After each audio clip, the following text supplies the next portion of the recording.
Good afternoon, and welcome to the inaugural edition of the Driving Change webinar series, a dialogue and discussion format for our corporate and institutional partners focused on diversity, equity, and inclusion in institutions, places of work, and corporate America. I am Kurt Ely, Executive Director for Corporate Relations for The Ohio State University, and pleased you could join this afternoon.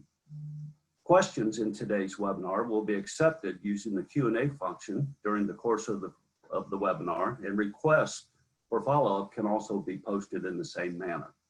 As a reminder, the webinar is being recorded, and a link to it will be included in the follow-up email or located on the ODI website. Future webinars are being planned through the fall, so plan to join in September, October, and November. The email will include those dates. But without further ado, I would like to introduce the host for this series, Dr. James Moore. James is Vice Provost for Diversity and Inclusion and Chief Diversity Officer for The Ohio State University. In addition, Dr. Moore co-chairs the university's task force on racism and racial inequities. Dr. Moore is an internationally recognized researcher focusing on school counseling, gifted education, higher education, multicultural education, and counseling in STEM. So Dr. Moore, the program is yours.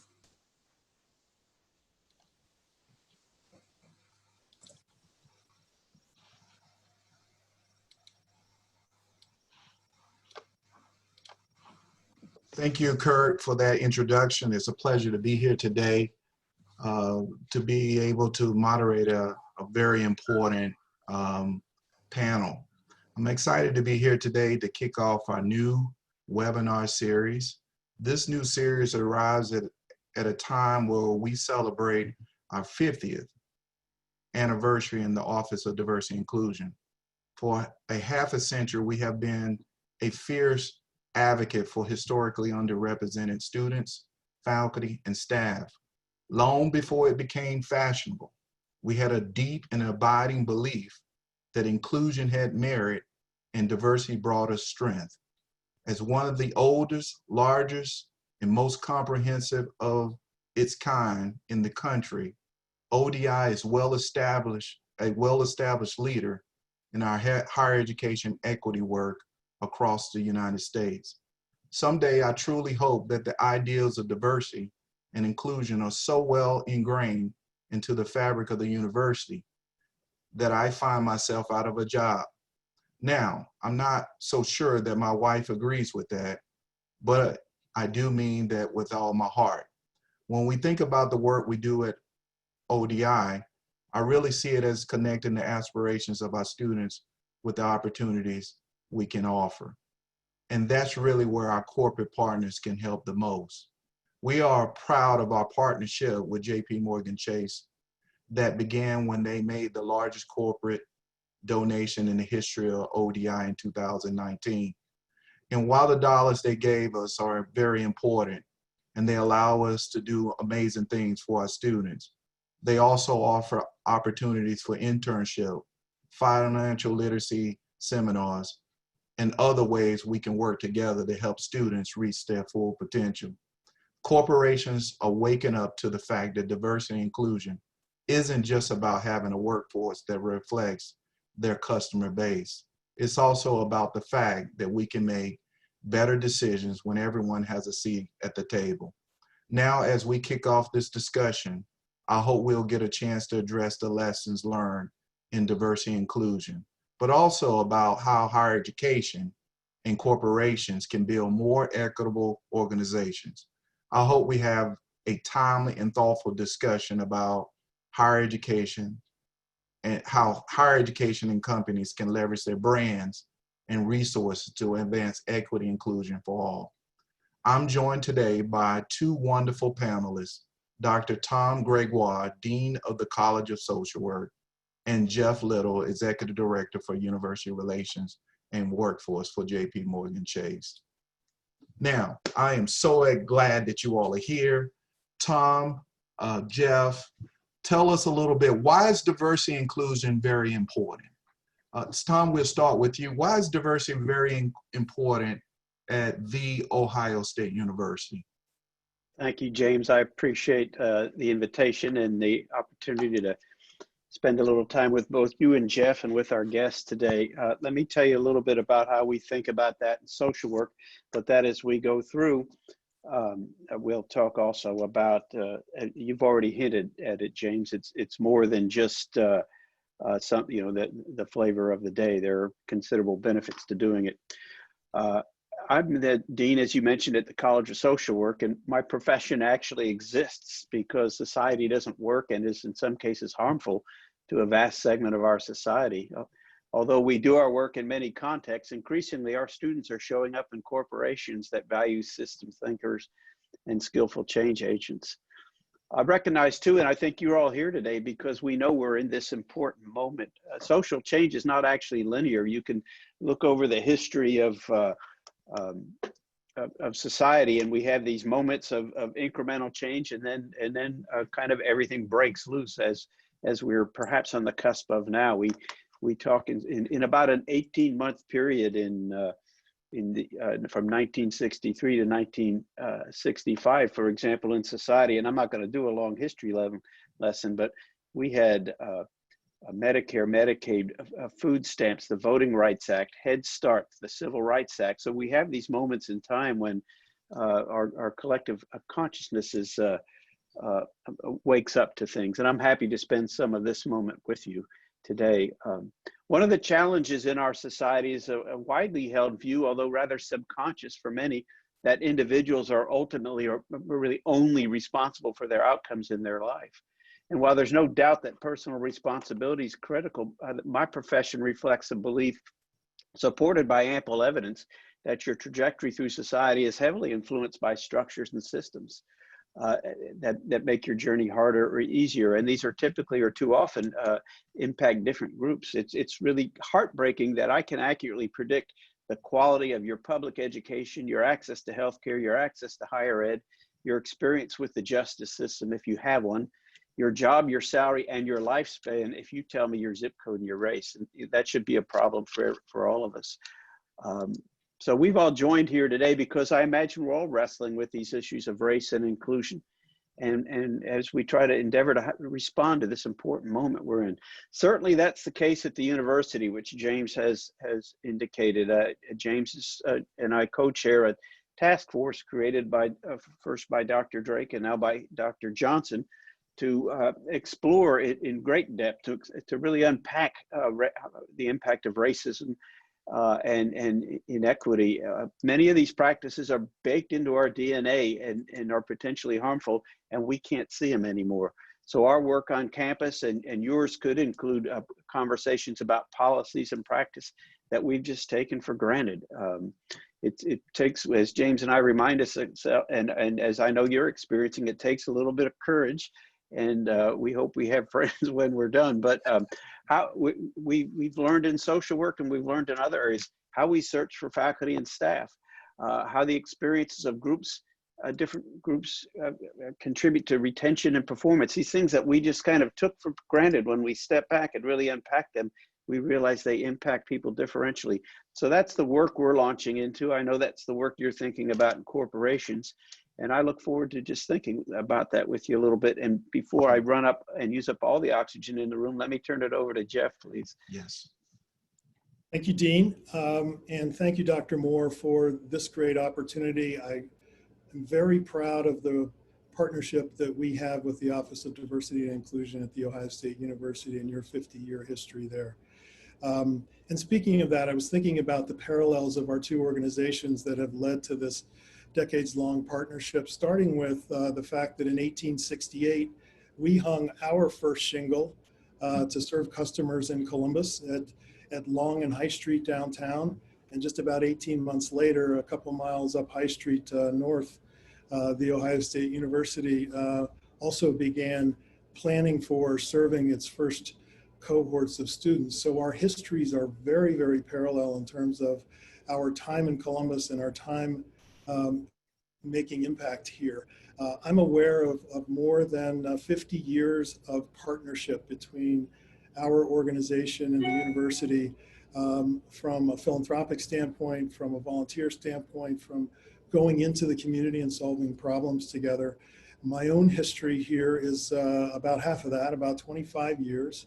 And I've been involved in the establishment and nurturing of scholarships at the Fisher College of Business, endowed chair at the Fisher College of Business, generous support for the renovation of the beautiful Thompson Library, the establishment of the Schoenbaum Family Center in the Wineland Park neighborhood, just east and just south of the main campus.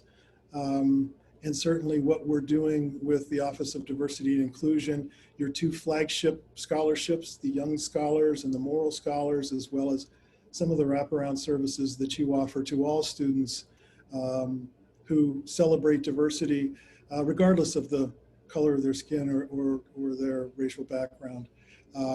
So it's a real opportunity for both of our organizations to embrace this partnership. And I think that it's been great for both of our institutions, as well as the students that are the important piece in the middle that we're both trying to serve in ways that help them to develop. Speaking of that, I had a one-on-one meeting this morning with one of the graduates of the Young Scholars Program who interned with us last summer and became a full-time colleague of mine here in Columbus at the firm. Her name is Jordan. She first engaged with the Young Scholars Program in middle school in Akron. She really credits the program with keeping her on a path and keeping her inspired and helping her understand the opportunity ahead of her at Ohio State. She took full advantage of it as an undergraduate student there, very engaged as an ambassador for the scholarship program, very engaged at the Fisher College of Business where she earned her degree. She served her internship last summer with us, impressed so many people here at JP Morgan Chase, and received a full-time offer, and received her diploma virtually in the mail this May. And she posted it online on her LinkedIn account, and I sent her a note and I said, my diploma from Ohio State looks almost exactly like yours, except yours has these funny Latin words on it that mine didn't have, magna cum laude. So she's, I told her today at the end of our conversation, I hope you'll remember me when you're running the show here, because I might be looking for my next opportunity, and I hope you'll hire me. So she's a personification of the kind of talent you're developing at Ohio State that translates into our needs very well. And I think she's got just a fabulous potential here to really grow within the company. Wow. Well, thank you both for sharing that. And for our viewers to get a better context about our Young Scholars Program, this is arguably one of the largest pipeline programs in the country, funded by our university, and we work with youngsters in 9 cities across the state, and we've graduated over 1,000 first-generation low-income students over the years. And I think the example, Jeff, that you highlighted suggests that great minds come from every zip codes. And so we're very pleased at Ohio State, but I'm going to kind of shift a little bit. I would be remiss if I didn't bring this up to the group. As you know, that there's a lot of unrest in the United States and abroad as a result of George Floyd in Minneapolis, Minnesota. Can you talk a little bit how your specific spaces responded to the George Floyd case? How did things change or in your organizations? We'll start with Jeff first this time. Well, Dr. Moore, I would say that JP Morgan Chase has long been an organization where you could bring your authentic self to work each day in a safe environment and feel as if you belong here. But that event, I'll have to say, changed a lot of conversations. I know personally I've done a lot of listening with great interest to learn and to understand the experiences of my colleagues that hadn't always been discussed openly as a lead into a meeting, or and it's all been virtual conversations on Zoom and other tools, but it's been very powerful, very emotional.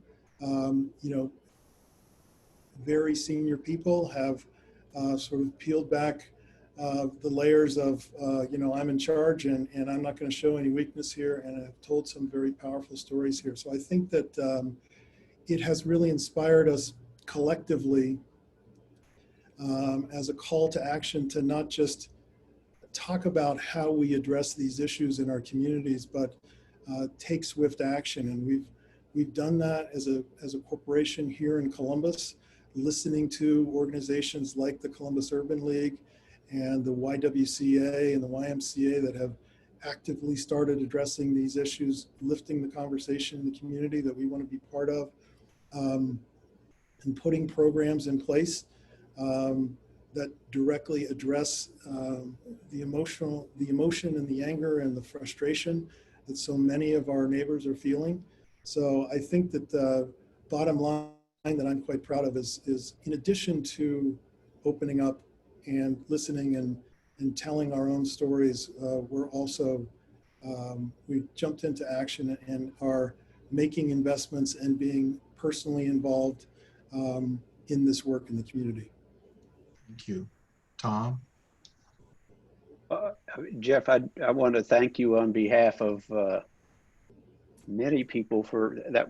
I loved your answer. It's a very thoughtful answer. And, we all have lots of opportunities to feel bad about that and then go on with our work, and something's different here. And that we're willing to kind of lean into that, I think is really important. You mentioned just kind of engaging with the pain of that experience. One of the things I remember from that I heard from a lot of the women that I work with, regardless of their racial identity, was one of the last things George Floyd did was call for his mom. And that still breaks my heart, and it broke many people's heart. We approached this to begin with because we've had these conversations in social work before, but we had this we took a view of just wanting to know and ask people, how are you doing? All kinds of things are happening for us right now, and we could blow through this one and just and not be aware of people's pain. So we've taken a lot of time and just listened to our colleagues. And this wasn't the first time we did this, but I was, I raised a couple of boys that are in their 30s now. When we were warming up, I characterized my kids as out of the house and off the payroll. I never had to. I sat with colleagues a few years ago and had this conversation. There were many things I tried to teach my children: how to be responsible, how not to be stupid, how to make good decisions. I never had to fear. I thought about things like drunk driving and safe sex and all those kind of things. I never had to fear about my child's that my child might be killed in an interaction with a police officer. And I have colleagues that live in fear of that. And the data suggests that they should.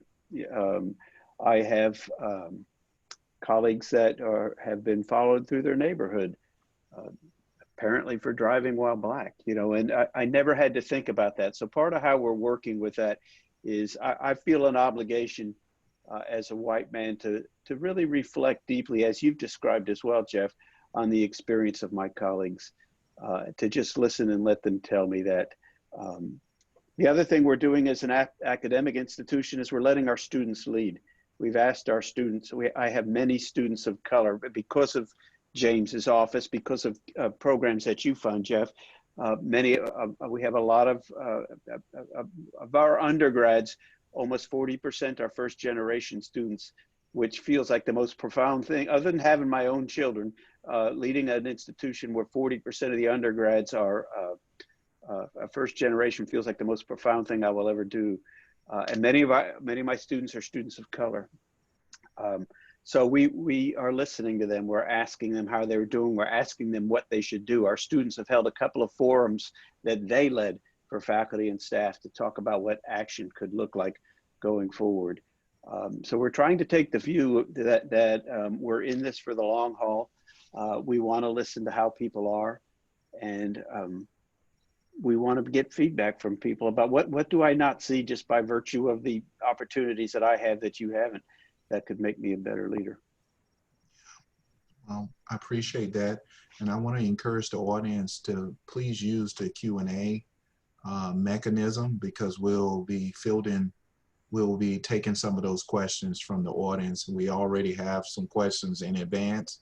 And so the question I would like to address to you, Jeff, what advice would you give to corporations who have a newly found awareness of systemic racism and should be making their temporal actions more long-term?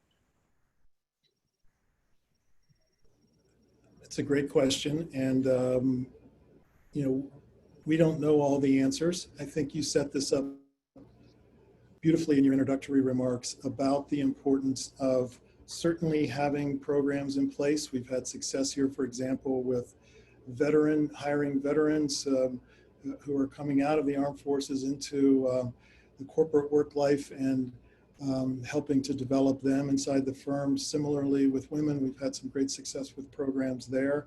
We don't have all the answers, but what I'll say is that we make commitments to these things. We announce them publicly to put ourselves on the record about it, and we hold ourselves accountable. And it's everybody. It's not just the Office of Diversity and Inclusion. It's not just recruiters who are looking for diverse students. It's everybody's responsibility to be aware, be active, and to understand what the company's goals are. We use data every day, all day in our businesses. We use data when we're talking about diversity and inclusion as well. And we know our numbers, and we know where we need to do better, and we know where the trends are positive, and we work on it every day. And again, the accountability piece here is a really important element of it. It's, you know, nobody gets a pass. Everybody is in this, and that's why I hope what you said in your opening remarks is true, that the programs we have in place here get to go away, and this is just all in the water in the future, and it's just the way everything operates, and we don't really have to have separate conversations about diversity and inclusion. It's just who we are. The magic wand, I know you both have a counseling background. You have the magic wand, and you can make a request and you want to appeal to the corporate space. Where should corporations make investments in higher education? We'll say specifically Ohio State. Yeah, I'll take a first shot at that, although I want to make a comment on what Jeff just said, because he said the 3 words that will set all of us free. I don't know.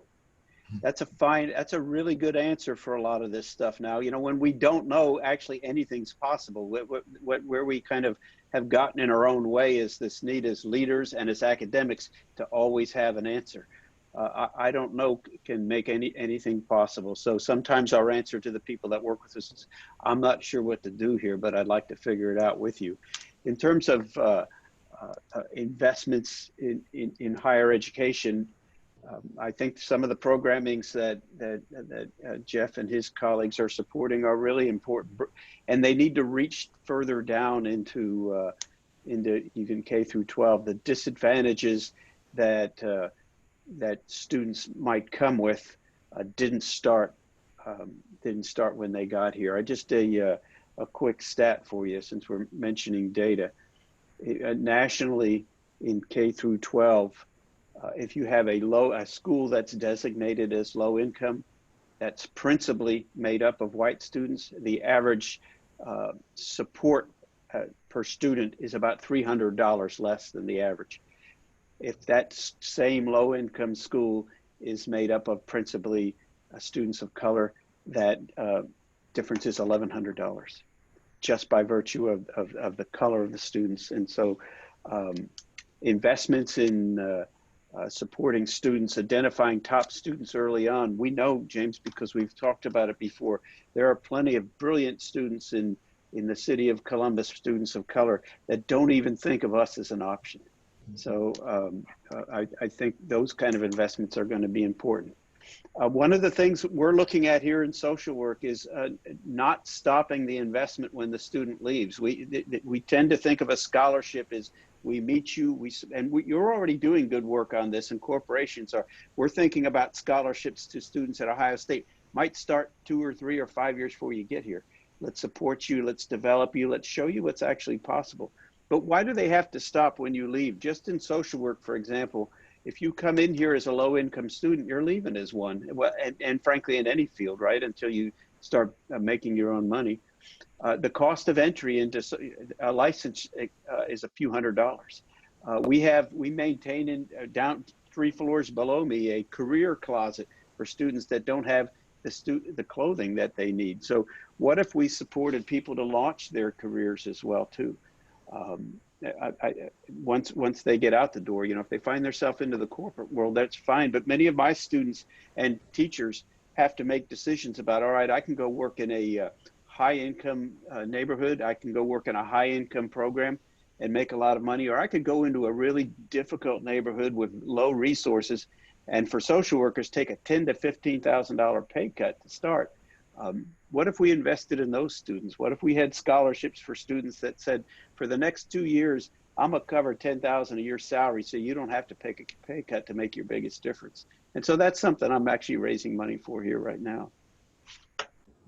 That's powerful. Your question was, what should corporations invest in? And I'll take it a little different direction and start with partnership. Start with making sure that your university partner understands your goals and the things that you want to accomplish through investment of your time and treasure and finances, and also the universities. I think one of the things that makes our long-term partnership so successful is it's sort of like a marriage, and it's, you know, it requires commitment, it requires good communication, it requires transparency. You've got to nurture them over time. And so I would say that one of the mistakes that could be made is sort of leading with that checkbook and not really getting into the level of detail that's going to help you be successful, both for your organization, for the students, again, most importantly, who are at the center of everything we're doing together, and the university as well. If there's a partner in the mix that doesn't feel like they're getting out of it what, you know, the investment is intended to do, it's not going to be successful. So nurturing that partnership, which I think your team, Dr. Moore, has been terrific at helping us understand, get to know students, and be better about how we generate the return in talent that we're after from your students. I really like that answer. If I could comment just a minute more on it. Jeff, your observation for corporations not lead with their checkbooks. My observation for higher ed would be not to lead with our wish list, this or our shopping list, right? This should be a partnership. The best, most impactful fundraising relationships that I have with donors now are donors that occasionally hold me accountable to the difference they want to make. And often our conversation is, and my ask of them early on is, what difference can I help you make? But I love the relationships that are ongoing where we're continuing to work together, and you're showing me also how I can make my difference in that world with how I train students. And I will add that we have some extremely influential people at the firm here who are engaged in the relationship. It's not just me, it's not just my great colleague Kashif Smiley, it's not just the people that maybe you see more frequently on campus. It's Corrine Berger, who's the chief executive of our entire 18,000 plus employee base here in Columbus, our 13 corporate sites. She's a Fisher College alum. She's on Dean McKeesia's advisory board, very personally engaged. Shoot, we've had Jamie Dimon, our chairman and CEO, spend hours and hours on campus over his time as our leader, engaging with students, getting to know students, getting to know you, Dr. Moore, getting to know, I think now 1, 2, 3, 4 presidents and Dr. Gee twice. He's consistently, he's in one of the most in-demand people on the planet, and he has made the time to not just engage and understand what we're doing at Ohio State, but physically come experience it himself and, be part of the support group and the partnership. And it's times 10 or 15 others who really help us all as leaders be successful in this partnership. And the same is true on your side. We have lots and lots of partners. So it's not based around some individual's sort of leadership only. And if that person takes a different role or moves away from the corporation or university, then it becomes a setback for the partnership. This model that we've built has so many hands in the pie in a positive way, in a strategic way, that it will continue to move forward and develop, even if individuals who've been engaged in it take on different roles.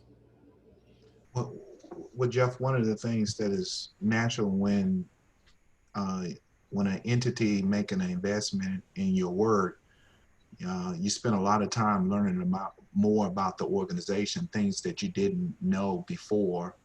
Can you talk a little bit about this enormous initiative around advancing Black pathways? I would imagine, and from a person, I've never asked you this question, but I'm going to put you on the spot to ask you the question. Diversity tends to be more inclusive, but you all went in a direction that some companies don't go in and say, we're talking about Black prospective employees. We're not saying, not to say other groups are not important, but you all focus specifically on it and set up a set of metrics in terms of the management. Can you talk to us a little bit behind what was the decision behind that? What was going on behind the scenes? And why did you all try to produce this particular groundswell around this specific group? This is all about Jamie Dimon's leadership and Sunda Duckett, who's the CEO of our consumer bank, has thousands and thousands of employees reporting to her. African-American female whose husband is an Ohio State alum, whose brother is an Ohio State alum from Texas, and who really, again, saw the metrics, were unsatisfied with how we were doing specifically with hiring and developing Black leaders, and very much like JP Morgan Chase does, we put a program in place. We brought great people in, dedicated to it all day, every day, waking up each day, thinking, how do we get better?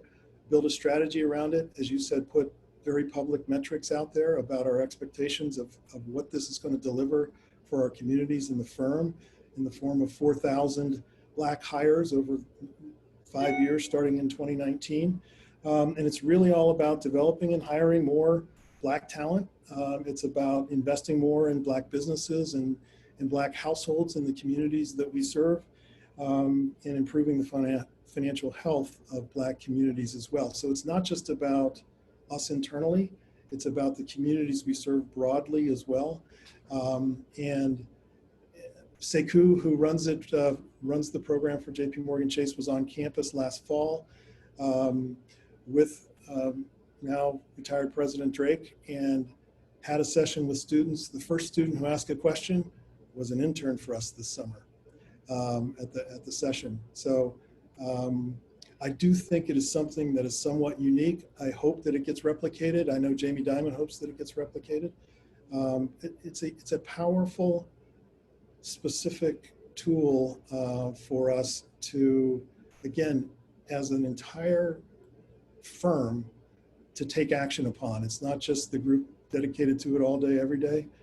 It's now in everybody's purview. Everybody knows what the goals and metrics are, and it's all our responsibilities to get us there. Thank you. Tom, just a question. I asked you because it came from the audience. Do you have a sense of which college specifically has the most diverse faculty and students?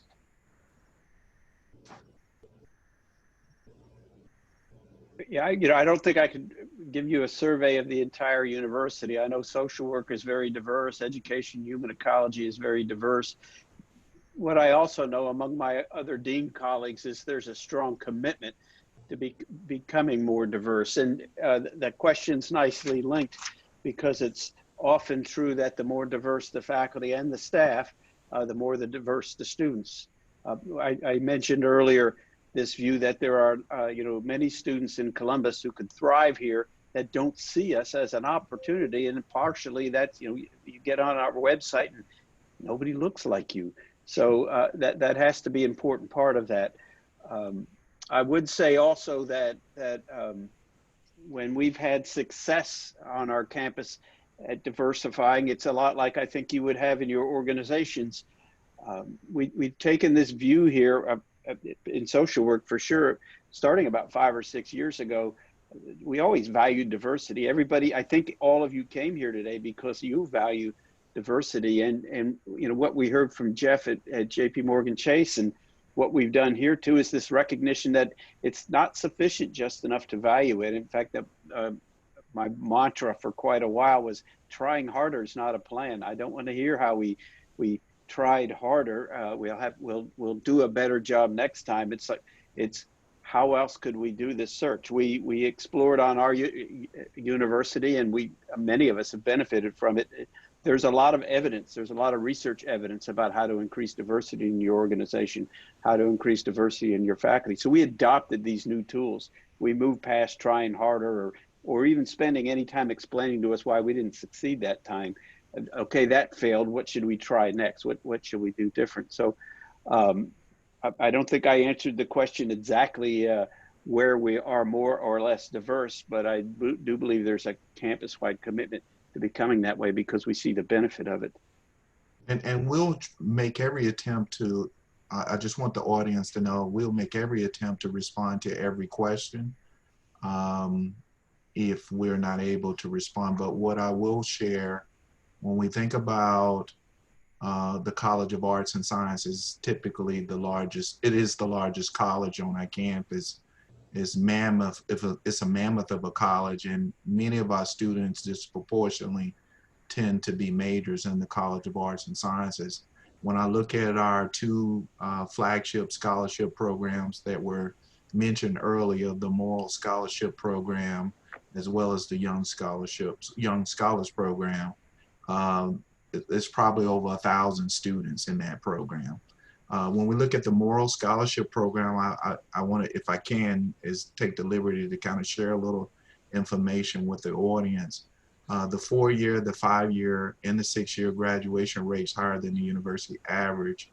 80% of the students are in honors and scholars, and last year 50% of them made the dean's list.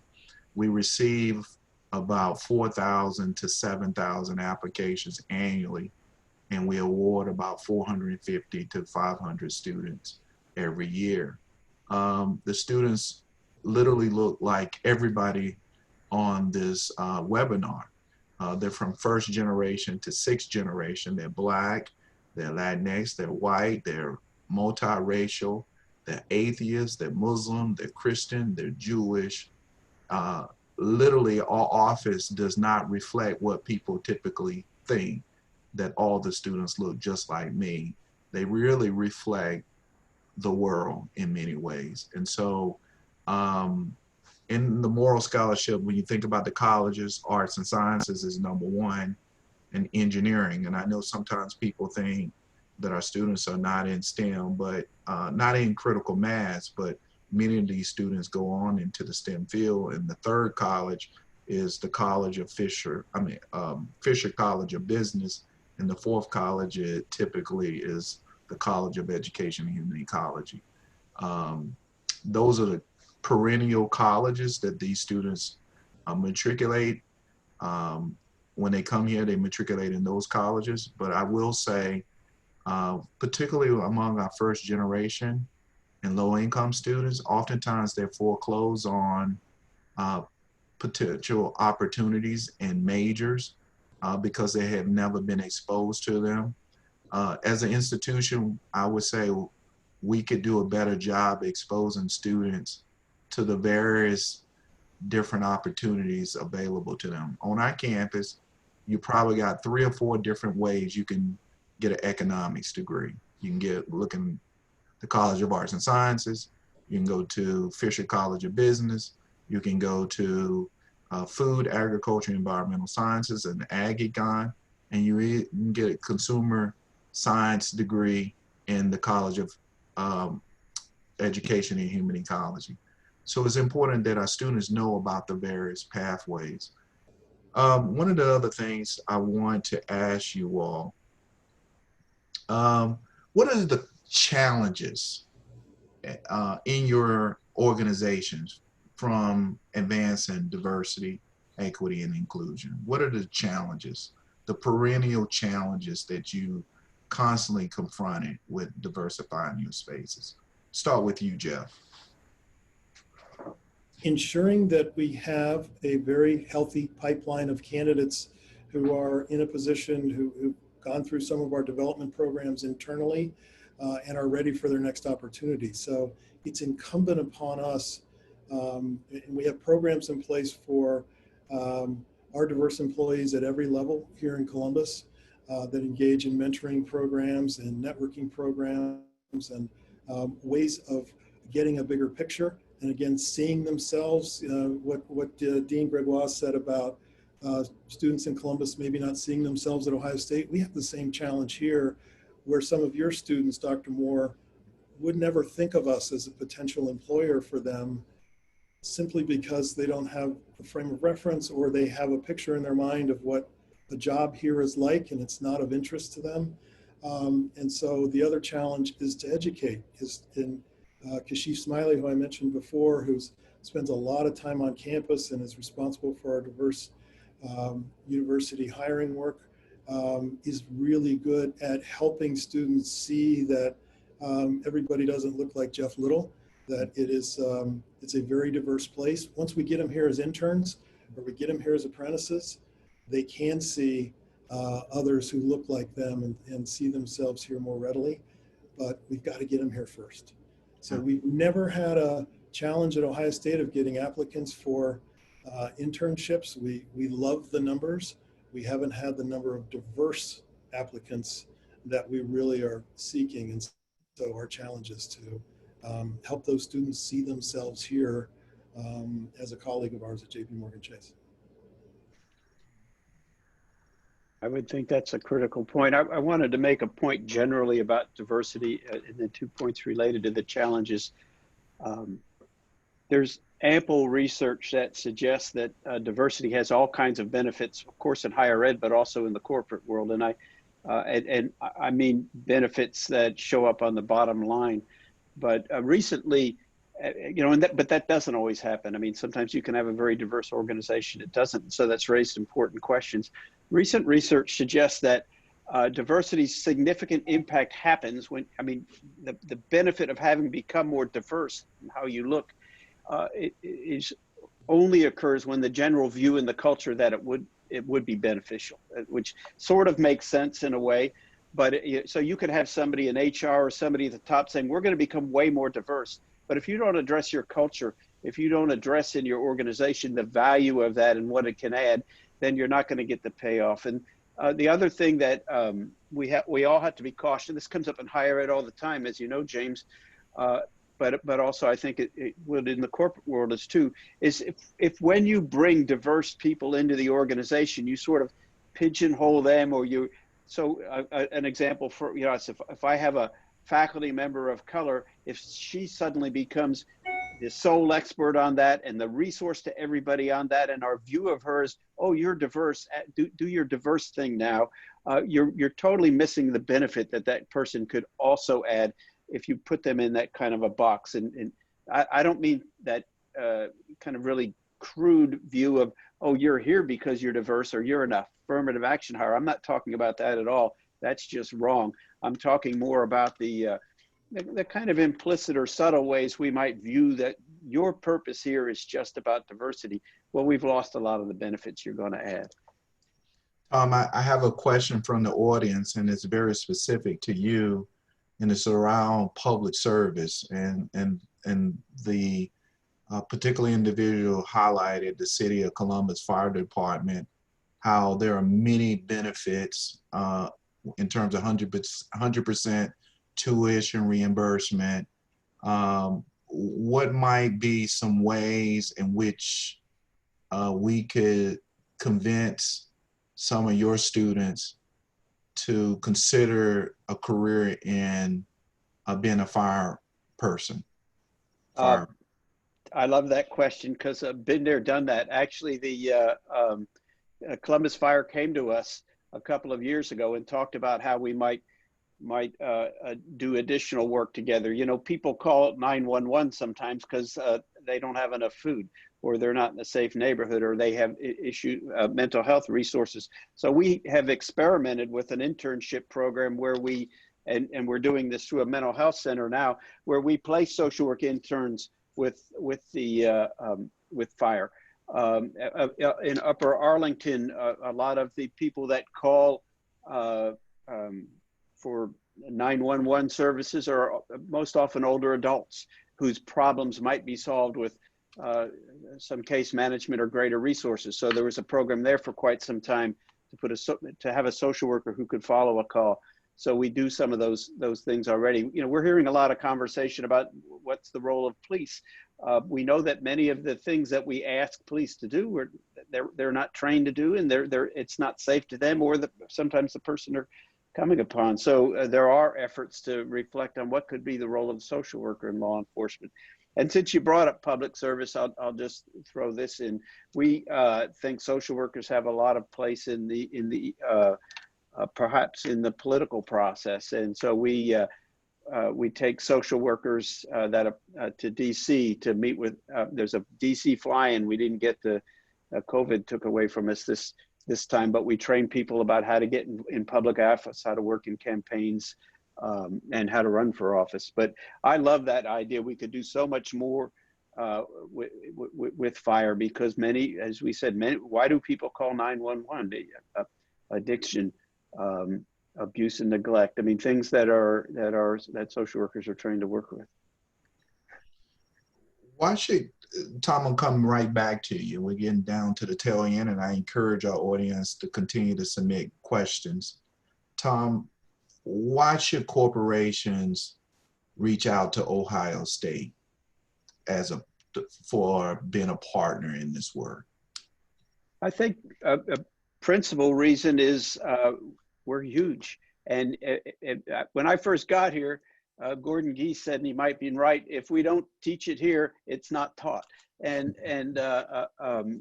we are a massively diverse organization that produces students that work in all different kinds of contexts. And I'm thinking just about social work right now, but I have social work students in corporations right now doing more than just diversity and inclusion. But I think we are highly interdisciplinary too. When you reach out to Ohio State, you're going to connect in the health sciences and business, and there's so many partnerships that we have with ourselves. Our college and many others work closely with public health. We do things on leadership with the Fisher College. We've done things in the political process with the Glenn. We've done things with EHE for years. So when you connect to our university, you're connecting to a wealth of talent across all kinds of disciplines. And I think that's why. And the other reason is because most of us want to listen and learn from you as well.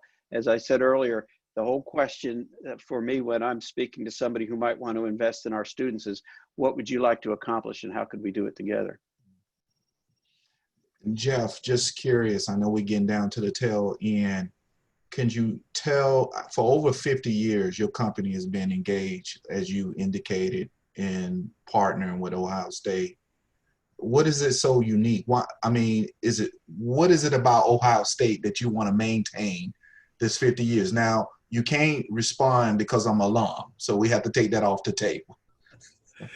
I'll tell you what, though, my own experience as an alum does inform my thinking about the type of students that we're going to find on campus, because Ohio State opened up my world in a very real way. When I arrived on campus, and my experience there introduced me to all different kinds of people and all different kinds of opportunities I never thought that I would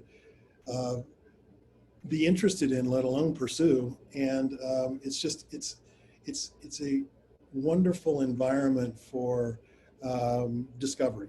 And so, but the other thing, I'll go back to data, I keep doing this, but we have multiple thousand employees who have degrees from Ohio State working at JP Morgan Chase right now. So we know that there's a great translation of the Ohio State experience and education to our needs as an employer. That we have very successful Ohio State alum doing really big things and important things at the firm, and it's not a handful. It's literally thousands. And Greenberger is a great example. 2,500 people report to her around the world. And so we know that we have a history of success with hires from university. And so that alone, reinforces the importance of the partnership to us. Thank you. We're going to do closing remarks. We'll start with Tom. What are some of your prevailing thoughts and reflections that you would like to leave with the audience? Well, it excites me to look down and see how many people are here participating. It reflects, I think, some shared values and maybe some shared curiosity and sufficient courage to lean into this space. And I think that must reflect what we are as a community. I've been in Columbus. I came to Columbus 24 years ago to hang out for a couple of years and go find my next job. And I've always been impressed about the leadership of the corporate community in Columbus. The partnerships that we have as a university, the partnerships that I have as a college makes this community really special. So I'm happy that we're here. The other thing that I would say, I'll just reiterate what I said at the outset. Not every moment's the same as the next one, and we're in a really unique moment in our society. And you could, and we all do, feel overwhelmed and maybe pretty anxious about everything that's happening. We're a community and we're a university that's actually going to lead the rest of the nation in many ways out and into what else is possible. I'm overwhelmed occasionally by that, but I'm also very excited about that. We could create the society that feels more fair, that feels more kind, that feels more compassionate. And I feel really strongly we could do that with no losers. I've never felt like there has to be a zero-sum quality to all this work of diversity and to all this work of understanding. We can all be more than we are with that work. So I thank you, everybody who came out today, and thanks for the opportunity for me to talk. Thank you. Jeff? You said that beautifully, and we've been talking a lot about an equitable recovery here and not focusing on a new normal, but a better normal. Can we come out of this racial inequity and the emotion and difficulty of that, coupled with the pandemic, a better community, a better society, a more empathetic people, make kindness the next pandemic. And I think we can. And I think that there's a lot of work being done. Again, the university is very engaged in a lot of the things that we've been in discussions about, as always. And I do also think that JP Morgan Chase is as well prepared from a human capital standpoint. Our leadership group is very engaged in leaning in and raising their hands and saying, put me to work. We're in a really great place right now to really get involved, get our hands dirty, and be part of this better normal. And thank you for this opportunity. Thank you to everybody who took the time to listen to the discussion. I really appreciate it, and I'm humbled to be part of this and representing JP Morgan Chase in the conversation. Thank you, Jeff. Thank you. I just want to say that it's been a delight to be able to engage you all in this subject matter. And I just want the audience to know that Ohio State is a very special place. It's sort of like a magical kingdom that it's a place that I thought I was going to come and leave, but I keep staying and they keep giving me another job. But as I come to realize that this is probably one of the only places that I can scale and realize my dreams. And I would literally do this job for free, but my wife will not let me do it. Ohio State is poised to even doing greater things. Our reach, our scope is unparalleled. And when the diversity inclusion space, I believe somehow, some way, our institution is going to play a critical role in helping eradicate racism and some of the things that separate us. And so having a college education, as we know, is a public good, and Ohio State certainly does its share of educating citizenry in the state of Ohio and beyond. I want the audience to know that they will receive a follow-up communications in which they will be updated, and any questions that we did not respond to, we will respond to those questions via email. And if your company or if you personally would like to be more engaged in the work, I encourage you to reach out to Kurt Eli's office. He'll be the conduit in terms of connecting you with the appropriate office. I know it's been such a pleasure and honor to be here today, and I now give the floor to Kurt Eli. Well, thank you, Dr. Moore, Dean Gregoire, Mr. Little, and everyone today who's joined the webinar. We greatly appreciate your participation. We hope you'll take a minute and fill out the survey that will follow the conclusion of this. And again, on behalf of the Ohio State University and of Diversity and Inclusion, we thank you